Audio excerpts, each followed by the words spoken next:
بسم اللہ الرحمن الرحیم الحمد للہ وکفا وسلام علی عبادہ الذین اصطفی اما بعد۔ دیکھو، پہلے ہم علماء دیوبند کے واقعات پڑھ رہے تھے، انہی میں سے آخر میں جو ہے مولانا الیاس صاحب رحمۃ اللہ علیہ، تو ابھی 3 اکابرین جو گزرے ہیں، تینوں حضرت جی دعوت تبلیغ کے، تو انہی کے کچھ ملفوظات اور انہوں نے کام کو کیسے آگے بڑھایا، اس پر ہی بات شروع ہو گئی تھی کل۔ آج انشاءاللہ دعوت تبلیغ کے 6 نمبر پر بات ہوں گی۔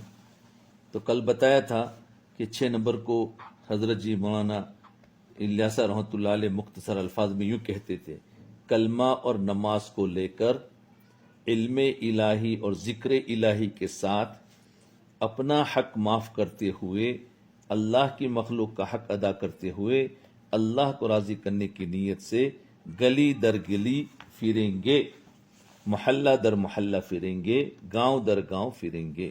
یہ 6 نمبر مختصر۔ اب تھوڑا سا اس کی تفصیل بتاتے ہیں۔ کلمہ،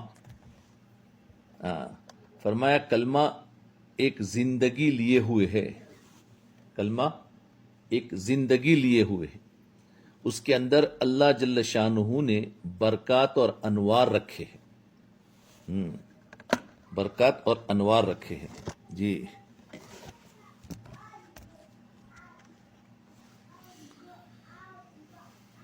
کلمے والی اور ایمان والی زندگی یہ ہے کہ اللہ کے حکم اور نبی پاک علیہ الصلاۃ والسلام کے طریقے پر عبادت، اللہ کا حکم ہو اور طریقہ نبی پاک علیہ الصلاۃ والسلام کا ہو، ہر عبادت، معاشرت بھی، اخلاق اور ایمان معاملات آ جائے۔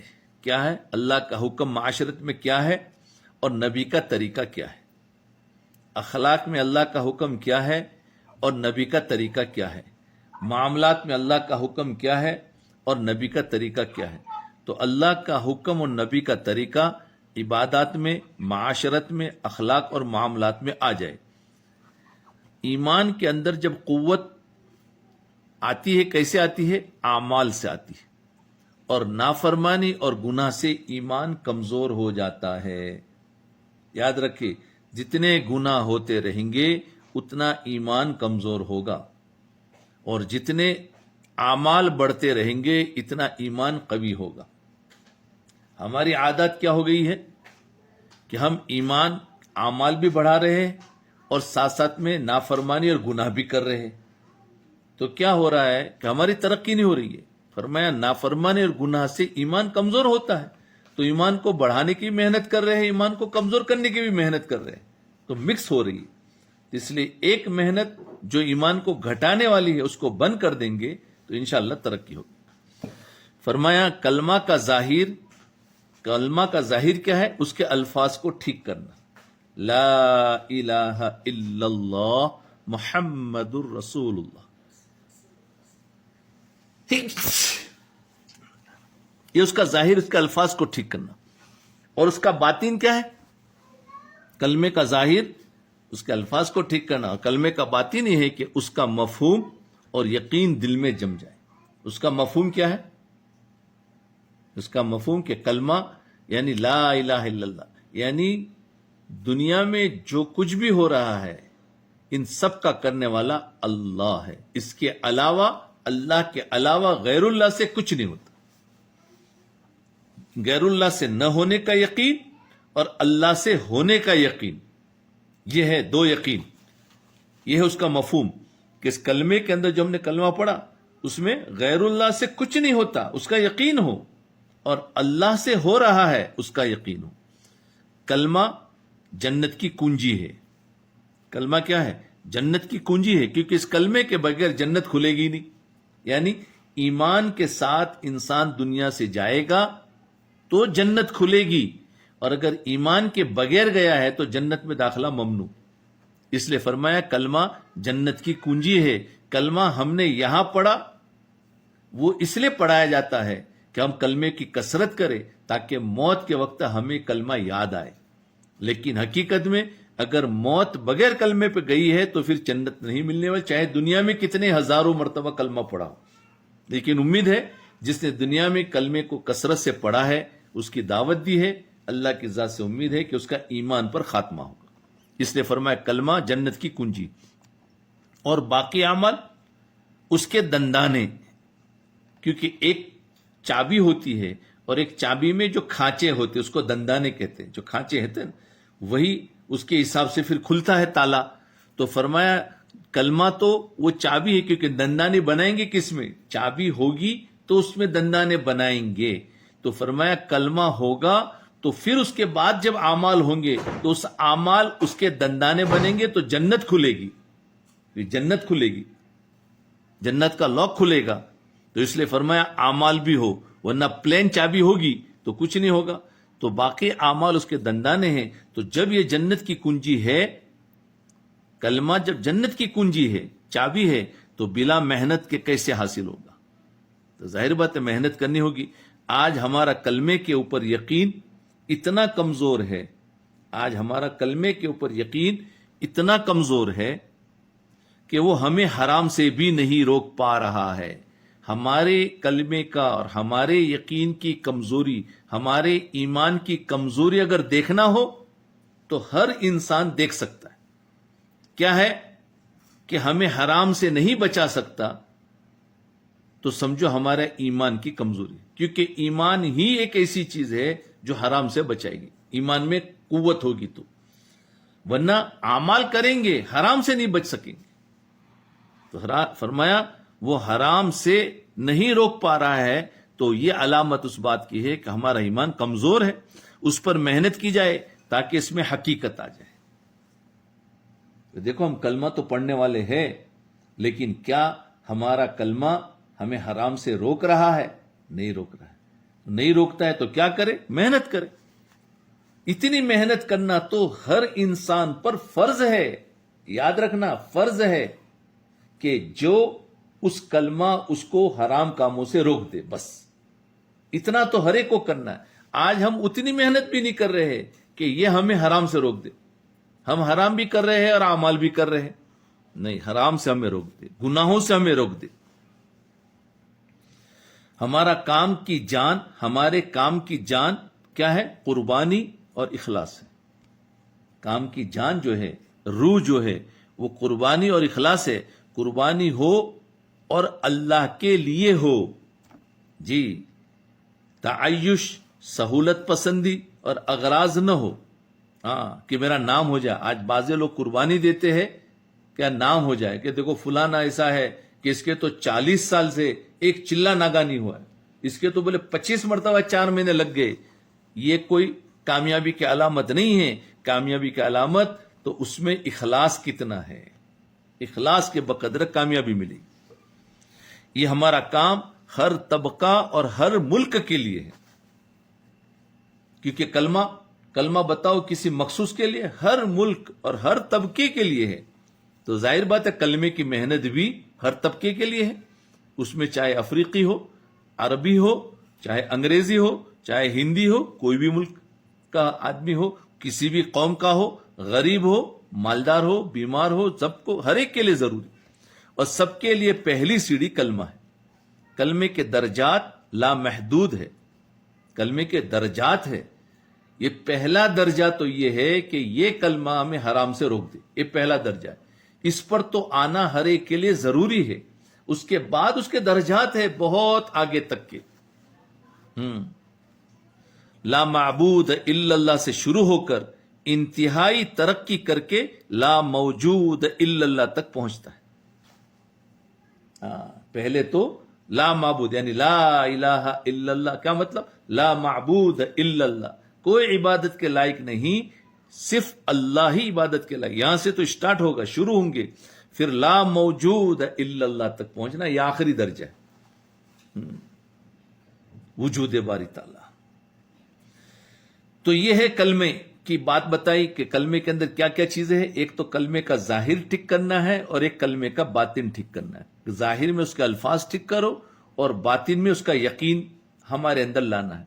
اور دوسری بات کلمے کی فضیلت ہے، کلمہ جنت کی چابی ہے. اور جنت کی چابی اور ساتھ میں اعمال، یہ دو ہوں گے تو جنت ملے گی. اگر اعمال ہی نہیں ہیں تو جس کی وجہ سے انسان کو ایمان پر چلنا ہی مشکل ہو جائے گا. تو یہ ہے، اور یہ آئے گا محنت کے ذریعے سے.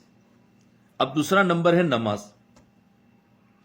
فرمایا نماز کی لائن سے عبدیت والا تعلق درست ہوتا ہے.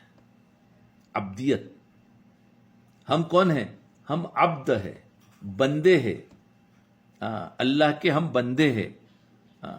تو عبدیت والا تعلق جو ہے کہ ہم بندے اللہ کے بنیں گے، وہ نماز کے ذریعے سے بندگی کا طریقہ سکھایا گیا کہ بندگی کا طریقہ اگر سیکھنا ہے تو نماز سے سیکھو. تو عبدیت والا تعلق درست ہوتا ہے. ذکر و تسبیح سے خدا کا دھیان جمتا ہے. ذکر و تسبیح جو پڑھتے ہیں، مراقبہ وغیرہ جو کرتے، اس سے کیا ہوتا؟ خدا کا دھیان جمتا ہے. کلمے کی دعوت سے کیا ہوتا ہے؟ یقین صحیح ہوتا ہے. نماز سے عبدیت آتی ہے، اور ذکر سے اللہ کا دھیان پیدا ہوتا ہے، اور دعوت سے، کلمے کی دعوت سے یقین صحیح ہوتا ہے، اور اکرام اور خدمت گزاری سے خدا کی مخلوق کے ساتھ معاشرت اور برتاؤ درست ہوتا ہے. اکرام اور خدمت گزاری سے خدا کی مخلوق کے ساتھ معاشرت اور برتاؤ درست ہوتا ہے. تو ذکر و نماز سے خالق کے ساتھ تعلق ٹھیک ہوتا ہے، اور اکرام سے مخلوق کے ساتھ تعلق ٹھیک ہوتا ہے. دوسرے الفاظ میں یوں فرمایا، ذکر اور نماز سے کیا ہوگا؟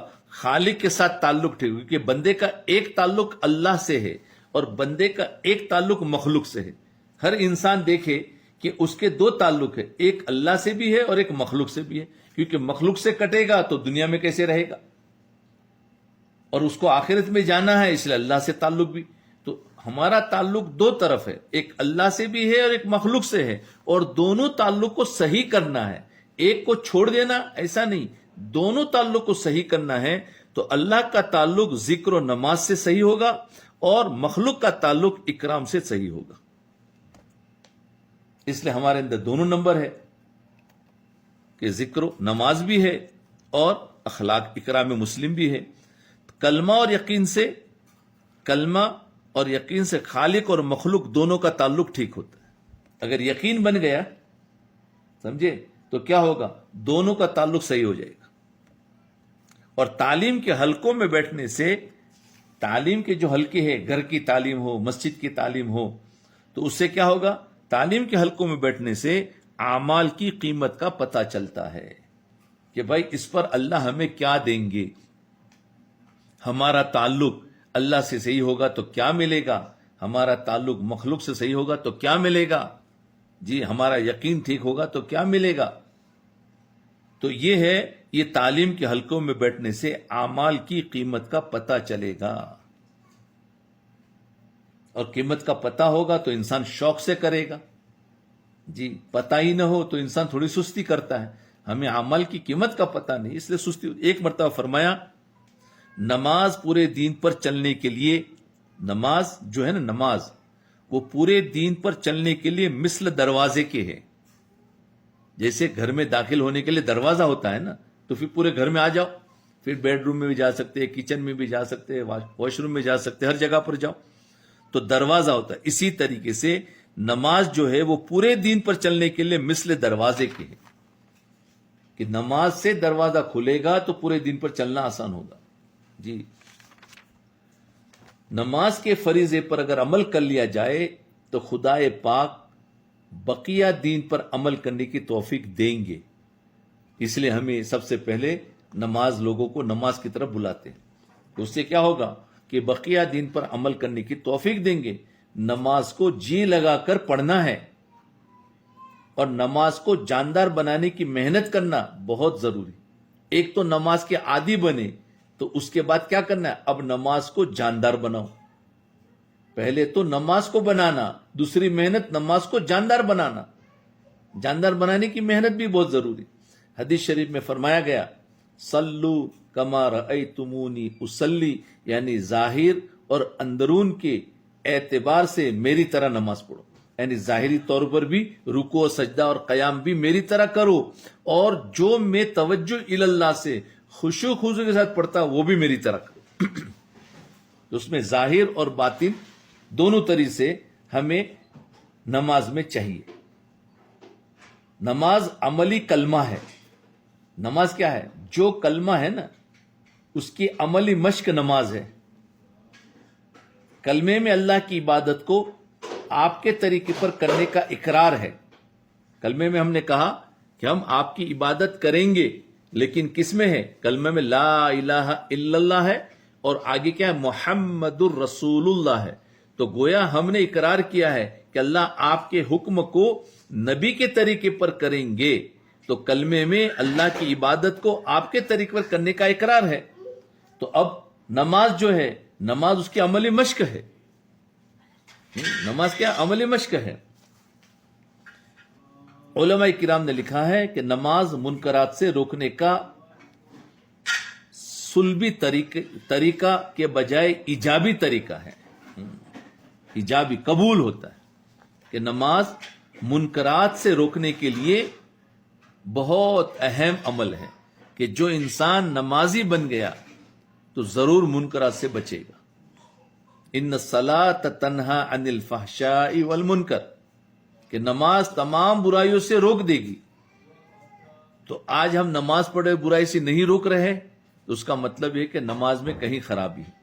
ایک مرتبہ نماز کی ترغیب پر بیان کرتے ہوئے فرمایا کہ تارک الصلاۃ کے استخفاف کے بجائے اس کے ساتھ ہمدردی اور خواہی کا جذبہ ہونا چاہیے. یعنی یہ تو خود کا نماز پڑھنے کے بارے میں بتایا کہ نماز کی کتنی اہمیت ہے. اب فرمایا جو لوگ نماز نہیں پڑھ رہے ہیں، ابھی تک جو باتیں بتائی تھی کہ نماز کی فضیلت کیا ہے، نماز پر کیا ملتا ہے اور نماز کی کیسے ہمیں مشق کرنی ہے، لیکن چلو ہم نمازی بن گئے تو پھر دوسری ایک پریشانی آئے گی کہ ہم دوسروں کو حقیر سمجھیں گے. تو اس پر بات آیا کہ جو لوگ نماز نہیں پڑھ رہے ہیں اور جو لوگ نماز پڑھ رہے ہیں تو پڑھنے والے نہ پڑھنے والے کو حقیر نہ سمجھے، ہلکا نہ سمجھے، بلکہ ان کے بارے میں اپنے دل میں درد ہونا چاہیے کہ اللہ کے بندے، اللہ نے دیکھو کیسے زندگی گزار رہے ہیں. ان کے لیے دعا کرے اور ان کے لیے دلوں میں ہمدردی ہو، حقیر نہ سمجھے. یاد رکھے ہمدردی اور خیرخواہی کا جذبہ ہونا چاہیے. شفقت اور محبت کے ساتھ اس کو اللہ کے اس فریضے پر لانے کی کوشش کرنا ہے. شفقت اور محبت کے ساتھ، آرڈر سے نہیں کہ آج کے آج میرے کہنے پر نماز پڑھنے والے گھر میں بیوی بھی ہو تو اس کو بھی شفقت اور محبت کے ساتھ اللہ کے اس فریضے پر لانے کی کوشش کرنا. کوئی بیوی کو ہم آرڈر دے کر نماز نہیں، آپ محنت کرتے جاؤں گے تو سال 2 سال میں نمازی بن جائے گی.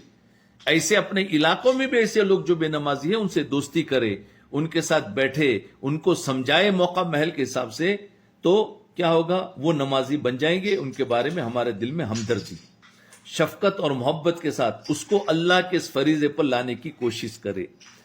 نماز اتنی قیمتی چیز ہے کہ اللہ نے دیگر احکامات تو حضرت جبرائیل السلام کے ذریعے دنیا میں بھیجے. جتنے بھی احکامات آئے ہیں جبرائیل السلام واسطہ بنے ہیں ان احکامات کو لانے کے لیے. لیکن نماز ایک ایسی اہم چیز ہے کہ اللہ تعالیٰ نے نماز کے لیے خود اپنے نبی کو معراج پر بلایا اور تحفے میں نماز دی. اپنے نبی کو معراج میں اپنا قرب خاص عطا کیا اور پھر نماز عطا فرمائی ہدیے کے طور پر. تو نماز کی اہمیت ہے کہ سارے احکام جبرائیل السلام کے واسطے سے اترے اور نماز کے لیے اللہ تعالیٰ نے خود ان کو معراج میں اپنا قرب عطا فرمایا. تو یہ ہے نماز. پھر نماز کی بہت ساری فضیلتیں ہیں جو فضائل نماز کے اندر ہے، انسان بات کر سکتا ہے، لیکن نماز کی اہمیت کو بتایا. اب تیسرا نمبر جو ہے علم و ذکر ہے. جی علم و ذکر فرمایا ہر چیز کا ایک ظاہر ہے اور ہر چیز کا ایک باطن ہے. ہر چیز کا ایک ظاہر ہے، ہر چیز کا ایک باطن ہے. ہاں، جیسے انسان کا ظاہر اعضا ہے اور انسان کا باطن اس کی روح ہے، اور روح کی وجہ سے اعضا سارے کام کر رہے ہیں. ایسے ہی ہر چیز کا ایک ظاہر ہے اور ہر چیز کا ایک باطن ہے. ذکر کا ظاہر تسبیح پڑھنا ہے اور اس کا باطن ہے کہ جو پڑھ رہا ہے اس کا دھیان ہو. جیسے سبحان اللہ ہم نے زبان سے اس کا ظاہر پڑھ لیا، اب باطن کیا ہے کہ اللہ تعالیٰ کی عظمت ہمارے دل میں ہو کہ وہ اللہ سارے عیوب سے پاک ہے. سبحان اللہ. الحمدللہ، یعنی جتنی بھی تعریف ہے تعریف اللہ کے لیے ہے، کیونکہ اللہ ہی نے سب بنایا۔ ایک تو میں الحمدللہ الحمدللہ الحمدللہ پڑھ رہے، تو زبان تو ظاہر میں پڑھ رہی ہے لیکن دل غافل ہے۔ فرمایا دل کا دھیان کے ساتھ کہ الحمدللہ کہہ رہے ہو تو دل سے اللہ تعالیٰ کی تعریف کر رہے ہو کہ ساری تعریف اللہ کی، کہ اس کا دھیان ہو۔ اسی طرح تعلیم کا ظاہر کتاب پڑھنا ہے، اور اس کا باطنی ہے کہ ان کی کیفیت کے ساتھ بیٹھے جو اس کتاب میں بتلائی اور پڑھی جا رہی ہے۔ یہ مشق کرنے سے یہ چیزیں آئے گی۔ آج ہم ظاہر پر تو آ گئے کہ تعلیم میں بھی ظاہری طور پر بیٹھ رہے ہیں، اور اس طریقے سے تسبیحات بھی ظاہری طور پر پوری کر رہے ہیں، لیکن اب ہمیں تھوڑا سا اس میں باطن بھی لانا ہے کہ وہ دھیان کے ساتھ ہو، اور وہ تعلیم ہم یعنی تعلیم میں بیٹھنے دھیان کے ساتھ بیٹھے اور اپنے کو محتاج سمجھ کر بیٹھے۔ ایسا نہیں رسم پورا کر دیا، گھر کی تعلیم بھی ہو تو کر بھی رہے ہو تو محتاج سمجھ کر، سن بھی رہے ہیں تو محتاج سمجھ کر۔ جیسے انسان پیسے کا کیسا محتاج ہوتا ہے، ایسے ہی ہم اللہ اور اللہ کے رسول کی باتوں کو سننے کے محتاج ہو، تو پھر وہ تعلیم اثر کرے گی۔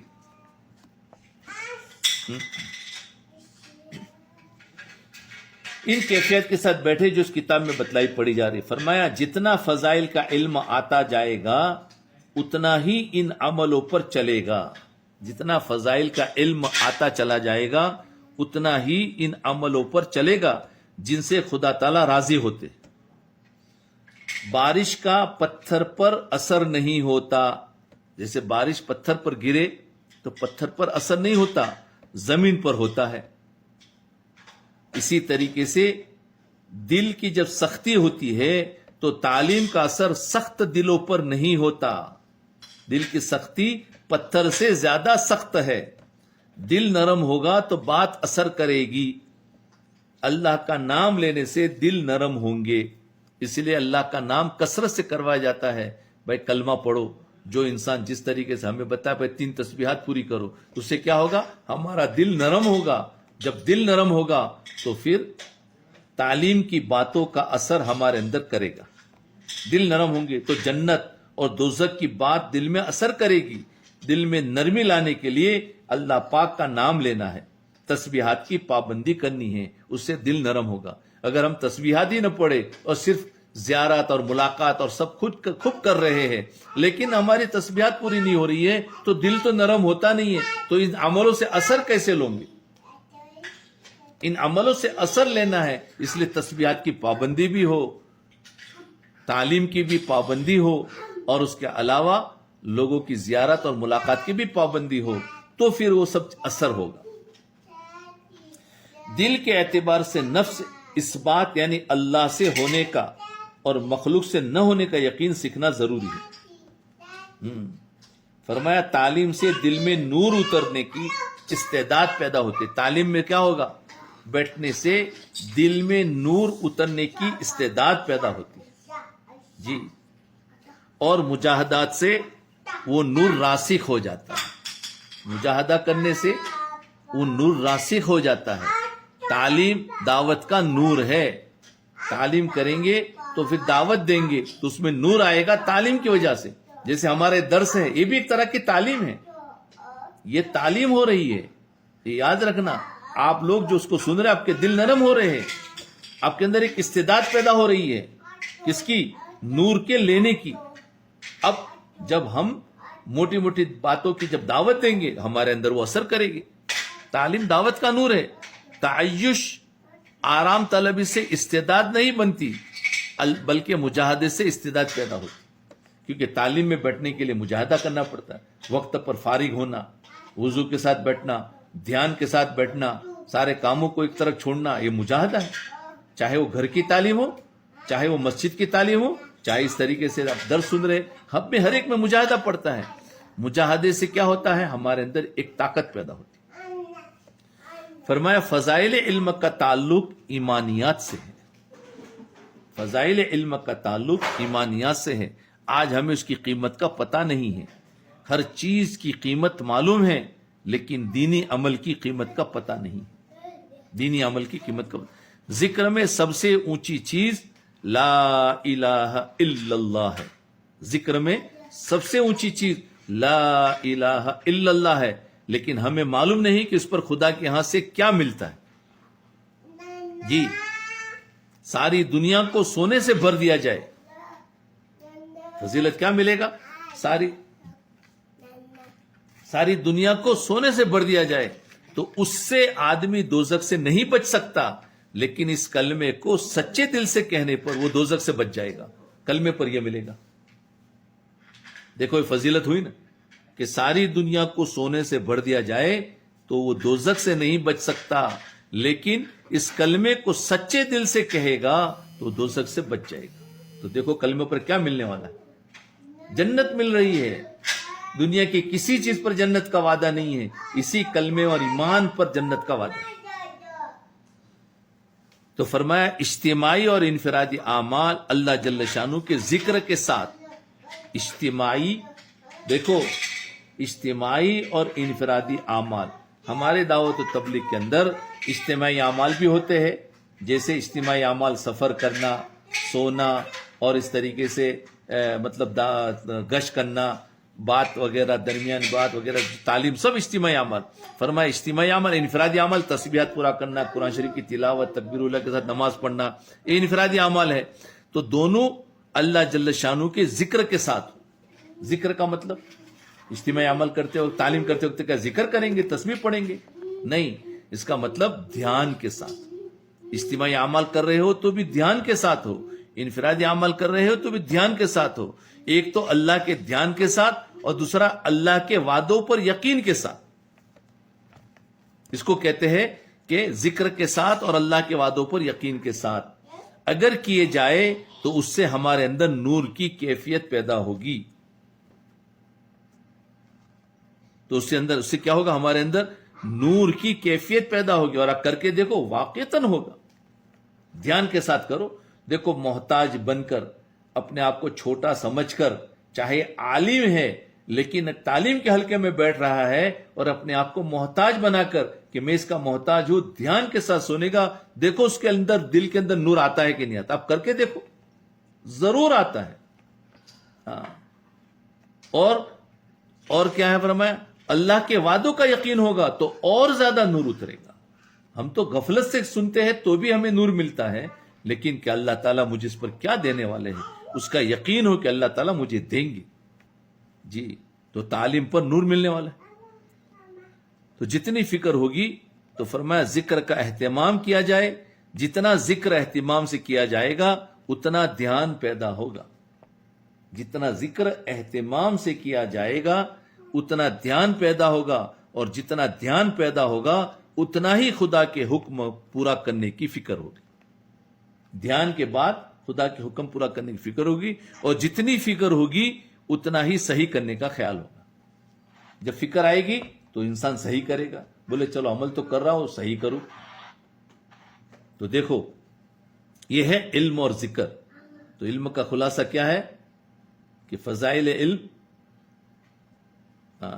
جی، تو ذکر کا تسبیح پڑھنا ہے، اور اس کا باطن یہ ہے کہ جو پڑھا جا رہا ہے اس کا دھیان رہنا ہے. اور تعلیم کا ظاہر کتاب پڑھنا ہے.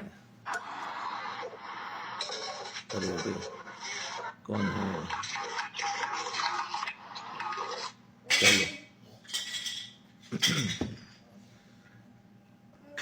تو جتنا فضائل کا علم آتا جائے گا اتنا ہی عملوں پر چلے گا جن سے خدا تعالیٰ راضی ہوتے ہیں، اور وہ عمل چھوڑ دے گا جن سے اللہ ناراض ہوتا ہے. ایک اب فضائل علم، جب علم کی فضیلت اس کو ملے گی تو وہ اتنے اللہ کے حکموں پر چلے گا. اور یہ بات ہمارے دلوں پر کب اثر ہوگی؟ جب دل نرم ہوگا. کیونکہ بارش پتھر پر کوئی اثر نہیں کرتی، زمین پر اثر کرتی ہے. تو اسی طریقے سے ہمارے دل اگر پتھر سے زیادہ سخت ہے تو ہم تعلیم میں بیٹھیں گے تو ہمارے دل پر کوئی اثر نہیں ہوگا. جب اثر نہیں ہوگا تو ہمیں لگے گا تعلیم میں بورنگ ہو رہی ہے، یعنی مزہ نہیں آ رہا ہے. کس سے کہانیوں میں بہت اچھا دل لگے گا اور تعلیم سے دل بھاگے گا. تو کیا بات ہے؟ اس بات کی علامت ہے تعلیم سے دل بھاگ رہا ہے، چاہے گھر کی تعلیم ہو یا مسجد کی تعلیم ہو، دل بھاگ رہا ہے تو ہمارے دل کی سختی کی علامت ہے. اس دل کو سختی سے نرم کرنا ہے. ذکر کی پابندی کرو, اس سے نرم ہوگا, اور اس کا دھیان رکھنا ہے. اور اس کے بعد اس میں اپنے آپ کو محتاج بنا کر تعلیم میں بیٹھیں گے تو فائدہ ہو. تو دل نرم ہوگا تو اصل کرنے والا, اصل لینے والا ہوگا. تو یہ ہے علم و ذکر. چوتھا نمبر ہے اکرام مسلم. فرمایا اکرام کے معنی یہ ہے کہ حقوق سے زیادہ دے. اکرام کا معنی کیا ہے؟ حق والے کا حق ادا کرنا یہ اکرام نہیں ہے. یاد رکھنا, حق والے کا حق ادا کرنا یہ انصاف ہے. اور اکرام تو یہ ہے کہ اس سے زیادہ جو اس کا حق نہیں ہے اور اس سے زیادہ آپ نے ادا کیا, اس کو کہتے ہیں اکرام. اکرام کے معنی ہے حقوق سے زیادہ دے, تب تو اکرام کہلایا جائے گا. ورنہ حق کی ادائیگی تو ما وجب, یعنی وہ تو واجب کی ادائیگی ہوتی ہے. وہ تو انصاف ہوا, وہ تو واجب ہے. اگر حق ادا نہیں کریں گے تو ظالم بنیں گے, اور ظالموں کے اللہ پکڑ کریں گے. تو آج ہم حق کے ادا کرنے کو اکرام کہتے ہیں. اکرام تو اس سے حقوق سے زیادہ دینے کا نام ہے. تو اکرام تو ما وجب سے آگے کی چیز ہے. اکرام کی مشق ہو تو حقوق کی ادائیگی آسان ہو جاتی ہے. اکرام کی جب مشق ہوگی تو ظاہر بات ہے جو انسان حق سے زیادہ دے گا تو کبھی کسی کا حق مار سکتا ہے؟ بولو, نہیں مارے گا وہ حق, کیونکہ یہ تو حق سے زیادہ دینے والا ہے. اکرام تو وہ شخص نہیں کرے گا جو حقوق ادا نہیں کر رہا ہے, وہ اکرام کیسے کرے گا؟ اور اکرام کرنے والا کبھی حق توڑ نہیں سکتا, وہ تو کہے گا بھائی دو. تو اکرام کی مشق ہو تو حقوق کی ادائیگی آسان ہو جاتی ہے. آج تو ہم لوگوں سے حق ہی کی ادائیگی نہیں ہوتی ہے. آج ہمارا حال کیا ہے کہ لوگوں کے جو حقوق ہے اس حقوق کی ادائیگی ہی نہیں ہوتی ہے. ماں باپ کا حق ہے, ماں باپ کا اولاد کا حق ہے, شوہر کو بیوی کا حق ہے, بیوی کو شوہر کا حق ہے, پڑوسیوں کا حقوق ہے, محلے والوں کا حقوق ہے, پھر اپنے اندر ہمارے پر ہماری آنکھوں کا حق ہے, زبان کا حق ہے, دماغ کا, جسم کا, صحت کا, یہ سارے حقوق ہے. جانوروں کے حقوق ہے, پرندے پالے تو ان کے حقوق ہے. تو سب نبی کا حق ہے, اللہ کا حق ہے, سب کے حقوق ہے. تو یہ حقوق آج ہم سے ادا نہیں ہو رہے ہیں. پھر بھلا اکرام جو اس سے آگے کی چیز ہے وہ کیسے ہوگا؟ فرمایا اکرام کا ظاہری پہلو یہ ہے کہ مخلوق پر شفقت اور ترس کھائے. اکرام کا ایک چھوٹا سا اور ظاہر کیا ہے کہ مخلوق پر شفقت اور ترس کھائے, حقیر نہ سمجھے. یاد رکھو, کوئی کتنا ہی گناہوں میں ملوث ہے, ہمیں اس کے اوپر کیا کرنا ہے؟ شفقت اور ترس کھانا. اس کے ساتھ ایسا عزت کے ساتھ ہم ملے جیسے کسی اللہ والے کے پاس جاتے تو کیسے سہمے ہوئے جاتے ہیں. ایک گنہگار کے ساتھ بھی ہم ملیں گے, اس کی عظمت ہمارے دل میں ہو کہ یہ ایمان والا ہے, یہ ہے, تو اس کے ذریعے سے فرمایا یہ ہے اس کا ظاہری پہلو کہ مخلوق پر شفقت اور ترس کھائے, اور دنیاوی تکلیفوں سے اس کو بچا کر اس کو سہولت پہنچائے. اگر کوئی انسان مقروض ہے تو ہم سے کچھ ہو سکتا ہے تو اس کے قرض ادائیگی کی کچھ شکل کرے, بھوکا ہے تو اس کو کھانا کھلاوے. تو دنیاوی تکلیفوں سے, بے گھر ہے اس کو گھر میں پناہ دینے کی اس کی کوشش کرے, اس کو بچا کر اس کو سہولت پہنچانے کی کوشش کرنا, یہ اس کا ظاہر ہے. اور اکرام کا باطنی ہے کہ اس کو آخرت کی مصیبت سے بچانے کی فکر کرنا. اکرام کا ظاہر کیا ہے کہ اس کو دنیاوی مصیبتوں سے بچا کر سہولت پہنچانے کی کوشش کرے, اور اس کا باطن کیا ہے کہ اس کو آخرت کی مصیبت سے بچانے کی فکر کرے. یہ ساری چلت فرت ظاہری اکرام اور باطنی اکرام کو دل میں اتارنے کے لیے, ظاہری اکرام اور باطنی اکرام کو دل میں اتارنے کے لیے جس کا طریقہ یہ ہے کہ ظاہر میں پابند شریعت بنے. یہ کیسے آئے گا؟ تو اس کو لانے کا طریقہ کیا ہے کہ ظاہر میں ہم پابندی شریعت بنے اور باطن میں اس کو اتارنے کی فکر کریں. اس باطن میں تو ظاہری شریعت پر, ظاہر پر عمل کیا, اب اس کو اپنے دل میں اتارے, دل کے ساتھ کرے, یعنی اخلاص کے ساتھ کرے. یعنی ظاہر سے شروع کر کے باطن تک پہنچنا. یہ مطلب کہ پہلے تو ظاہری شریعت پر عمل کریں گے, یعنی چاہے اس میں اغراض ہوگا, شہرت ہوگی, سب کچھ ہوگا. پھر بعد میں کیا کرنا ہے؟ اب اس کو نکال کر باطن میں جاؤ, یعنی اب اخلاص پر آؤ, اگراز کچھ نہ ہو، اس کی تعریف ہمیں اس سے نہیں سننی ہے، وہ دعا دے یا ہمیں گالیاں دے، ہمیں کچھ نہیں، ہمیں اللہ کے لیے کرتے رہنا۔ تو یہ ہے کہ ظاہر سے شروع ہو کر باطن تک پہنچنا ہے۔ فرمایا اخلاق کی درستگی سے غیروں کے لیے، اخلاق جب درست ہوگا تو اس کا فائدہ کیا ہوگا؟ اس کا فائدہ کیا ہوگا؟ غیروں کے لیے اسلام کا دروازہ کھلے گا۔ یہ غیر جو ہے، غیر مسلم جو ہے، وہ سب اسلام میں داخل ہو جائیں گے۔ کب؟ جب ہمارے اندر اکرام مسلم زندہ ہوگا تو غیر بھی اسلام میں داخل ہوں گے، اور اگر اکرام مسلم نہیں آیا تو پھر ہمارے بھی غیر میں چلے جائیں گے۔ اور یاد رکھنا، لوگ مرتد ہوں گے۔ مرتد جو ہو رہے کیا ہے؟ اکرام مسلم زندہ نہ ہونے کی وجہ سے، یاد رکھے، مرتد ہوں گے، اپنے مرتد ہو جائیں گے، اور یہ دور آ گیا ہے۔ اس لیے اللہ ہم سب کی حفاظت فرمائیں گے۔ تو فرمایا اخلاق کی درستگی سے اسلام کا دروازہ کھلے گا۔ اور دیکھو صحابہ کرام کے اندر اخلاق تھے، تو جب مکہ فتح ہوا ہے اور اس کے بعد 2 سال کے اندر 1,24,000 کا مجمع بن گیا۔ اس وقت 10,000 کا مجمع تھا، تو کیا ہوا کہ غیروں کے اسلام میں آنے کا راستہ کھلا اخلاق کی وجہ سے۔ فتح مکہ کے وقت آپ نے اخلاق دکھائے ہیں، اکرام دکھایا ہے، تو جس کی وجہ سے اسلام میں داخل ہوئے۔ تو اسلام میں لوگ داخل ہونے کے لیے آج بھی تیار ہے، پوری قومیں، چاہے وہ ہندو ہو، چاہے وہ عیسائی ہو، چاہے کوئی اور مذہب کا ہو، لیکن وہ ہمارے اخلاق وہ نہیں بنے ہیں، تو ہمارے اخلاق سے لوگ قریب ہوں۔ اس لیے اخلاق کی درستگی اور حقوق کی ادائیگی کی فکر کرو۔ اکرام کا مسئلہ بڑا نازک ہے، اکرام کا مسئلہ بڑا نازک ہے۔ ذرا سی بے اکرامی سے اعمال کا ثواب دوسروں کو مل جاتا ہے۔ یاد رکھیں، بڑا نازک ہے کہ ذرا سی بے اکرامی ہوئی تو ہمارا سارا ثواب دوسرے کے پاس چلا جاتا ہے۔ قیامت کے دن ایک آدمی بلایا جائے گا جس کے ساتھ صدقات، خیرات، نماز، روزے، حج، عمرہ سب کچھ ہوگا، اس کے ثواب ہوں گے، یعنی اتنا ثواب لے کے گیا ہوگا کہ آسمان اگر اس کے ثواب تک بھر جائے، اتنے، یہاں تک کہ جنت کا فیصلہ ہو جائے، اتنا اعمال اس کے پاس ثواب ہوگا۔ لیکن اکرام میں کمی تھی، لیکن کسی کو گالی دی ہوگی، کسی کا حق دبایا ہوگا، کسی کو برا بلا کیا ہوگا، کسی کی غیبت کی ہوگی، تو وہاں اس کے یہ اعمال ان لوگوں پر تقسیم کر دیے جائیں گے جس کو اس نے گالی دی تھی، جس کو تکلیف دی تھی، جس کی برائی بیان کی تھی، جس کے بارے میں بدگمانی کی تھی، تو اس کے سارے اعمال اس پر تقسیم کر دیے جائیں گے، اور نیکیوں والا خالی ہاتھ کھڑا رہ جائے گا۔ نیکیاں تو بہت ساری تھی لیکن اب خالی ہو گیا۔ تو کہتے ذرا سی بے اکرامی سے اعمال کا ثواب دوسروں کو چلا جاتا ہے، تو خالی ہاتھ کھڑا رہ جائے گا۔ اس لیے اپنے اعمال کی حفاظت کے لیے بھی اکرام کی مشق کی ضرورت ہے۔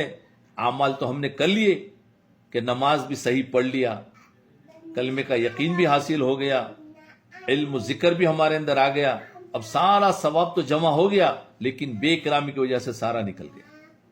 اس نے فرمایا اکرام کو بھی ہاتھ سے جانے نہ دے، تو نیکیوں والا خالی ہاتھ کر۔ اس لیے اپنے اعمال کی حفاظت کے لیے بھی اکرام کی مشق ضروری ہے۔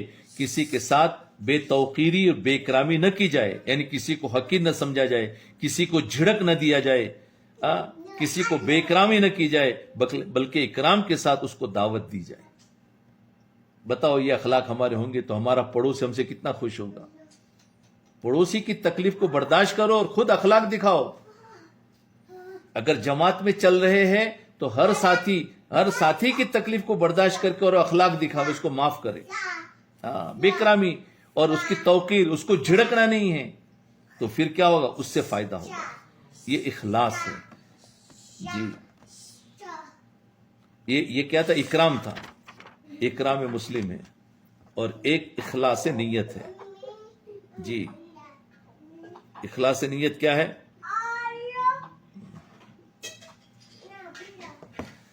فرمایا اخلاص یہ ہے کہ خدائے پاک کو راضی کرنے کے لیے اعمال کیے جائے۔ اخلاص کیا ہے؟ خدائے پاک کو راضی کرنے کے لیے اعمال کیے جائے، اور اخلاص دعویٰ کی چیز نہیں ہے کہ میرے اندر اخلاص آ گیا، میرے اندر اخلاص آ گیا، اس کو کہتے ہیں دعویٰ. تو اخلاص دعویٰ کی چیز نہیں ہے بلکہ حاصل کرنے کی چیز ہے. اخلاص تو حاصل کرو گے تو آئے گا، دعویٰ نہیں ہے کہ میرے اندر اخلاص آ گیا. اللہ نے اخلاص کے بارے میں فیصلہ کا کسی کو اختیار نہیں دیا. کوئی انسان بھی اپنے بارے میں یہ نہیں کہہ سکتا کہ میں مخلص ہوں، نہیں کہہ سکتا. قیامت کے دن اللہ ہی اس کا فیصلہ کریں گے. اخلاص کے بارے میں ہر ایک کو فکر مند ہونا ہے. اخلاص کے بارے میں ہر ایک کو فکر مند ہونا ہے اور موت سے پہلے پہلے اس کو حاصل کرنا ہے. یہ ہے اخلاص.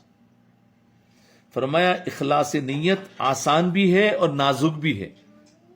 اخلاص نیت آسان بھی ہے اور نازک بھی ہے. اس کی نزاکت کا ہر وقت فکر کرتے رہنا چاہیے. ذرا سی بے پرواہی سے بات جاتی رہتی ہے، یعنی ذرا سی بے پرواہی کی تو اخلاص نکل جاتا ہے. یہ نازک اتنا ہے اور آسان بھی ہے. اپنی کوتاہیوں کو سامنے رکھ کر دعائیں مانگتے رہے اور اپنی بساط بھر کوشش کرتے رہے. جتنی ہمارے اندر طاقت ہے اتنی کوشش کرتے رہے. موت تک بھی اگر نیت صحیح ہو جائے اور قبولیت حاصل ہو جائے تو ہم کامیاب ہے. بس لگے رہنا ہے. یہ مت سوچو کہ میرے اندر اخلاص کیوں نہیں آتا. محنت کرتے رہو، لگے رہو. کامیاب ہو گئے تو الحمدللہ، نہ ہو گئے لگے رہنا ہے اور صحیح عمل اور صحیح نیت کی کوشش کرتے رہنا ہے. اللہ پاک سے امید ہے کہ وہ قبول فرما لیں گے. اللہ پاک سے امید ہے کہ وہ قبول فرما لیں گے کہ اللہ تعالیٰ محنت کو ضائع نہیں کرتے. ایک مرتبہ امریکہ کے کام کرنے والے احباب کا مرکز میں جوڑ تھا. ایک مرتبہ امریکہ کے کام کرنے والے احباب کا مرکز میں جوڑ تھا. اس میں نیت کی درستگی اور تواضع پر متوجہ کرتے ہوئے فرمایا اس امریکہ کے لوگوں کے سامنے پرانوں میں، اگر تمہارے اندر نیت صرف دوسروں کی اصلاح کی ہوگی، یاد رکھو، اگر تمہارے اندر نیت صرف دوسروں کی اصلاح کی ہوگی تو اپنی اصلاح سے غافل ہو جاؤں گے. سمجھے؟ اپنی اصلاح سے غافل ہو جاؤں گے. آج کیا ہو گیا ہے؟ غفلت کے اندر ہم دوسروں کی اصلاح کے اندر چل رہے ہیں. فرمایا اگر دوسروں کی اصلاح کی ہوگی تو اپنی اصلاح سے غافل ہو جاؤں گے. پھر چاہے کام زیادہ ہوتا ہوا نظر آئے لیکن کام میں جان نہیں ہوگی. پھر کام چاہے زیادہ ہوتا ہوا نظر آئے لیکن کام میں جان نہیں ہوگی. اللہ، بہت بڑی بات. دیکھو ہمیں سوچنا چاہیے کہ ہم کام زیادہ ہونے کو کام کہہ رہے ہیں. فرمایا نہیں، جان نہیں اس میں. کام میں جان آتی ہے کام کرنے والوں کے تواضع کرنے سے. کام میں جان آتی ہے کام کرنے والوں کے تواضع، نیچا بننے سے، اکرام کرنے سے، اپنے آپ کو دوسروں سے چھوٹا سمجھنا، دوسروں کو اپنے سے بڑا سمجھنے سے کام میں جان آتی ہے اور اپنے آپ کو محتاج سمجھنے سے کام میں جان آتی ہے. ایک موقع پر جبکہ پوری دنیا کے کارکن کام کرنے والے بنگلہ دیش ککرائل کے مرکز میں جمع تھے، اخلاص کی اہمیت ضرورت پر تقریر کرتے ہوئے فرمایا، اخلاص کی اہمیت اور ضرورت پر تقریر کرتے ہوئے فرمایا سب سے پہلی چیز اخلاص ہے، اس کو ٹٹولتے رہنا ہے. سب سے پہلی چیز اخلاص ہے کیونکہ ایمان اور اخلاص کا جوڑ ہے. کلمہ جو بتایا نا اس کا اور اخلاص کا جوڑ ہے. تو سب سے پہلی چیز اخلاص ہے، اس کو ٹٹولتے رہنا ہے، اس کی فکر اور کوشش میں لگے رہنا ہے. اور یہ اخلاص ایسی چیز ہے کہ کسی بھی وقت جا کر اس سے مطمئن نہ ہونا، کسی بھی وقت جا کر اس سے مطمئن نہ ہونا بلکہ موت تک اس کی فکر اور اس کی کوشش کرتے رہنا. اخلاص ایسی ہے، مطمئن نہیں ہونا ہے. صحابہ کرام رضوان اللہ تعالی علیہم اجمعین اس بات سے ہمیشہ ڈرتے تھے کہ کہیں ہم منافق تو نہیں ہیں. اس بات سے ڈرتے تھے کہ کہیں ہم منافق تو نہیں ہیں. ابن ابی ملیکہ ایک تابعی ہے، وہ فرماتے ہیں لقد ادرکت ثلاثین من اصحاب النبی صلی اللہ علیہ وسلم کلہم یخاف النفاق علی نفسہ. یعنی میں 30 صحابہ سے ملا ہوں لیکن وہ سب کے سب اپنے اوپر نفاق سے ڈرتے تھے. حالانکہ صحابہ مخلص تھے. فرمایا ڈرتے تھے کہ اپنے بات میں ہمیشہ اپنے آپ کو منافق ڈرتے، لہذا اپنے بارے میں اطمینان اور اعتماد کر لینا کہ میں تو اخلاص ہی سے کر رہا ہوں، اس کا ہمیں حق نہیں ہے. یہ فیصلہ تو خدا پاک فرمائیں گے کہ کون اخلاص والا ہے اور کون اغراض والا ہے، یہ اللہ ہی فرمائیں۔ بس ہمیں تو ہر آن اسی ٹوہ اور اس محکمے میں رہنا ہے، اس فکر میں رہنا ہے کہ ہماری کوئی غرض تو اس میں شامل نہیں ہے۔ جو بھی کام کر رہے، چاہے جماعت میں جا رہے ہو، چاہے مشورے میں جا رہے ہو، چاہے نصرت میں جا رہے ہو، چاہے اور گھر میں کوئی کام کر رہے ہو یا کسی کی مدد کر رہے ہو، جو کام بھی کر رہے ہو یہ دیکھو کہ اس میں میری کوئی غرض تو نہیں ہے، اس میں شامل تو نہیں ہوگی۔ اپنے اوپر مطمئن ہو جانا خسارے کا راستہ ہے۔ نیت کی بلندی کی طرف متوجہ کرتے ہوئے ایک مرتبہ فرمایا، آدمی محنت تو اتنی کرے جتنی اس کے بس میں ہے، آدمی محنت تو اتنی کرے جتنی اس کی بس میں ہے، لیکن نیت اونچی رکھنی چاہیے، اس لیے کہ اللہ جل شانہ نیت کے ساتھ معاملہ کرتے ہیں۔ جس وقت جس طرف ضرورت ہو اس وقت ادھر کی ضرورت پوری کرنا اجر کو بڑھا دیتا ہے۔ جس وقت جس طرف، یاد رکھے، جس وقت جس طرف ضرورت ہو اس وقت ادھر کی ضرورت پوری کرنا اجر کو بڑھا دیتا ہے۔ یعنی ایک ہی کام، یعنی ایک ہی طرف متوجہ ہوگا نہیں، جس وقت جو ضرورت ہے اس کو پورا کرنا۔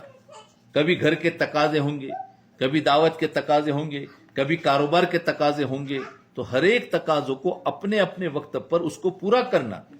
ایک موقع پر اخلاص کے ساتھ اس دعوتی عمل میں لگنے سے اپنے اندر 5 صفات پیدا ہونے کو اس طرح بیان فرمایا کہ اخلاص کے ساتھ اس کام میں لگے رہیں گے تو اپنے اندر 5 چیزیں آئے گی۔ اخلاص کے ساتھ اگر لگے رہیں گے تو ہمارے اس دعوت کے کام سے عبادت میں سب سے پہلے کیا ہوگا؟ عبادت میں جان پڑے گی، یاد رکھو۔ دوسرا، معاملات ہمارے درست ہوں گے اگر اخلاص کے ساتھ کام میں لگے رہوں۔ تیسرا، معاشرت صحیح ہوگی اور پاکیزہ بنے گی۔ اور چوتھا، اخلاق بلند ہوں گے، اخلاق بلند ہوں گے۔ اور ایمانیات میں پانچواں، ایمانیات میں پختگی آئے گی۔ یہ ہے 5، کیا ہوگا؟ 5 صفات پیدا ہوں گے۔ یہ کام اگر اخلاص کے ساتھ کریں گے تو ان 5 اعمال میں طاقت آئے گی۔ کس میں؟ عبادت میں جان پڑے گی، معاملات درست ہوں گے، معاشرت صحیح ہوگی، پاکیزہ ہوگی، اخلاق بلند ہوں گے اور ایمانیات پختی ہوگی۔ ہمارے معاملات ایسے ہو کہ لوگوں کو معلوم ہو کہ یہ تبلیغ والے، یہ دعوت والے ہیں۔ ہمارے معاملات ایسے ہو، ہر کام کرنے والا اپنے اندر غور کرے کہ 5 چیزیں میرے اندر آ رہی ہے یا نہیں۔ ہر کام کرنے والا دیکھو، کام سے مقصد یہ 5 چیزوں کو لانا ہے۔ کیا یہ 5 چیزیں ہمارے اندر آ رہی ہے یا نہیں آ رہی ہے؟ اگر نہیں آ رہی ہے تو اپنے اوپر محنت کر کے ان کو اپنے اندر لانا ہے۔ جو جتنی محنت کرے گا اتنی ہی ترقی کرے گا۔ یہ دعوت والا عمل اندر کی صفات، اخلاص اور سچائی کے ساتھ چلے گا۔ یہ یاد رکھو، دعوت والا عمل جو ہے اندر کی صفات، اخلاص اور سچائی کے ساتھ چلے گا، چاہے ظاہری اسباب کی کمی ہو، یہ پھیلے گا اور چلے گا۔ یاد رکھو، اندر کی سچائی ہو اور اخلاص، ظاہری اسباب کی کمی ہو، اس راہ میں اپنی کمی پر اور خامی پر نظر کرنا ہی کمال کا درجہ ہے۔ اس راہ میں اپنی کمی پر اور اپنی خامی پر نظر کرنا ہی کمال کا ذریعہ ہے۔ یعنی کام کرتے ہوئے دوسروں کو نہ دیکھے، کام کرتے ہوئے اپنے آپ کو دیں گے کہ میرے اندر کیا کمی ہے، میرے اندر کیا خامی ہے۔ اپنے نقص کو دیکھنا یہ کمال کا ذریعہ ہے۔ دوسرے کو نقص کو کبھی نہیں دیکھنا ہے کہ کون کیا کر رہا ہے، کون مشورے میں آیا، کون تعلیم میں آیا، کون کام، کس کا چلہ لگا، کس کا 3 دن لگے، کس کے نہیں لگی، ہمیں دیکھنا ہی نہیں ہے۔ ہمیں تو یہ دیکھنا ہے کہ میں کیا کر رہا ہوں، جی، کہ میرے لگے کہ نہیں لگے، میرا ہوا کہ نہیں ہوا، میں صحیح چل رہا ہوں کہ نہیں، میں گناہوں سے بچ رہا ہوں کہ نہیں بچ رہا۔ ہمیں اپنے آپ کو دیکھنا ہے۔ جو شخص اپنی کمی پر نظر نہیں کرتا اس میں کمال بھی پیدا نہیں ہوتا، اس میں کمال بھی پیدا نہیں ہوتا۔ ایک مجلس میں جس میں اہل علم بھی موجود تھے اور کارکنان بھی تھے، ارشاد فرمایا، اس کام کی جان اخلاص اور استخلاص میں ہے۔ کام کی جان اخلاص، استخلاص، اخلاص کے ساتھ اگر ایک کام کیا جا رہا ہو، چاہے وہ تھوڑا ہی ہو تو وہی اصل ہے۔ اور اخلاص یہ ہے کہ اللہ کی رضا کے لیے کیا جا رہا ہو، اور یہ اخلاص ہر عمل میں آ رہا ہو، ہر عمل میں اخلاص ہو۔ یاد رکھنا، ذکر میں بھی اخلاص، اکرام میں بھی اخلاص، معاملات میں بھی اخلاص، عبادات میں بھی اخلاص، ہر چیز میں اخلاص ہو، ہر عمل میں آ رہا ہو. اور دوسری چیز استخلاص ہے، وہ یہ ہے کہ یکسوئی کے ساتھ اس کام میں لگے رہے، انسان ادھر ادھر نہ بھاگے، یکسوئی کے ساتھ ایک کام کو کرنا، یہ استخلاص ہے. جی، دوستی ہر ایک سے ہو، کام اپنا کرتا رہے، یہ استخلاص ہے. تو کام میں لگے رہے، کسی دوسری کی طرف نہ جائے، اگر کوئی ٹانگ پکڑ کر کھینچے تو بھی نہ جائے. بس اپنی بات ختم کر کے ابھی انشاءاللہ، جو اپنے جذبات کو اللہ کے دین کے تقاضوں پر اخلاص کے ساتھ قربان کر دے، جو اپنے جذبات کو اللہ کے دین کے تقاضوں پر اخلاص کے ساتھ قربان کر دے، اللہ کی مدد اس کے ساتھ ہو جائے گی. انسان جب طبیعت کے خلاف اللہ کے دین کے تقاضوں پر قدم اٹھاتا ہے، طبیعت کے خلاف، طبیعت نہیں چاہتی ہے، اور اللہ کے دین کے تقاضوں پر قدم اٹھاتا ہے، تو پھر کیا ہوتا ہے؟ ظاہر کے خلاف اللہ کی مدد آ جاتی.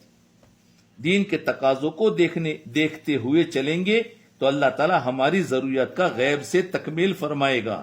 اللہ تعالیٰ نے جو زندگی گزارنے کا طریقہ بتایا ہے وہی دین ہے.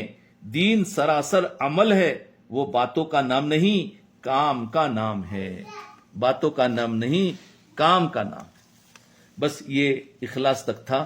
انشاءاللہ کل تفریح کے وقت کے بارے میں بات کریں گے، جو ہمارا 6 نمبر ہے. آج ٹائم دیر سے شروع ہوا تھا، اس لیے وقت لے لیا. میں نے کہا ایک ہی درس میں ساری باتیں آ جائے تاکہ کسی کو سننا بھی ہو تو اس میں پوری باتیں مل سکتی ہیں. اللہ تعالی ہمیں بات سمجھنے کی اور سمجھانے کی بھی توفیق عطا فرمائے. اس کے بارے میں آپ کو کیا فائدہ ہوا تو اس کی بھی کارگزاری بھیجے کہ ان باتوں سے کیا ایمان میں تازگی آئی. ٹھیک ہے انشاءاللہ. بس ابھی ہم دعا ہی پڑھ لیتے ہیں.